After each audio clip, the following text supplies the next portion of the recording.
Schaum B, the Blue Book, Lesson 3, starting on page 22, number 15, the Clothesline Waltz. Just to say, in the last lesson I was starting to play a couple of pieces really quite fast. Just to say, I don't normally expect my students to play as fast as I was, but if there's a piece and I think it sounds at its best when it's played fast, then I like to demonstrate that so people can try and do it. And you know, some people, if they really practice, even at a beginner stage, they can play fast. So you know, I don't want to hold anyone back. I want to keep people ambitious and, you know, challenge the people who either are getting ahead fast or are coming back to the piece later and you know, they want to make the best of it once they've developed their skills later on. So, number 15, the Clothesline Waltz. Watch the changes in clef.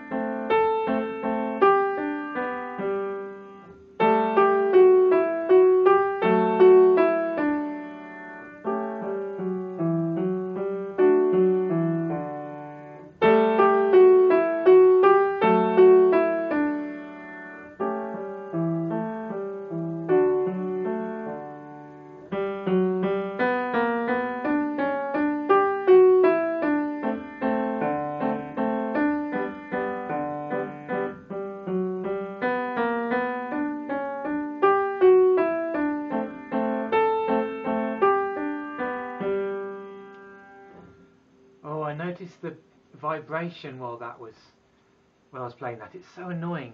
The things on the piano start to, I don't know, if they're just slightly unstable, then parts of them can rattle, and sometimes it's really hard to know what it is that's doing it. I just move things slightly in the hope that they won't do it. I was playing that one quite fast as well, actually. So do as fast as you can, just keeping it steady. Don't do it too fast when you're not ready. So we got a Schaum piano quiz. Let's zip through this. Number 1, 3/4 time. This note gets 1 count, because that's what the 4 part means. Number 2, in 6/8 time, this note gets how many counts? It gets 2 counts because we see the 8. That means quavers or 8th notes, and there's 2 of them in one of those. Number 3, in 4/4 time, this note gets 2 counts because the 4 at the bottom says we're counting crotchets or quarter notes, 2 of them in one of those. It's annoying that the Americans and the British and other countries use different words for the same things, but they do, and that's why I keep having to say this or that and hesitating. Number 4, this symbol is called an, well, I call it an accent mark. 5, draw a quarter note. We've seen a quarter note or crotchet here and here.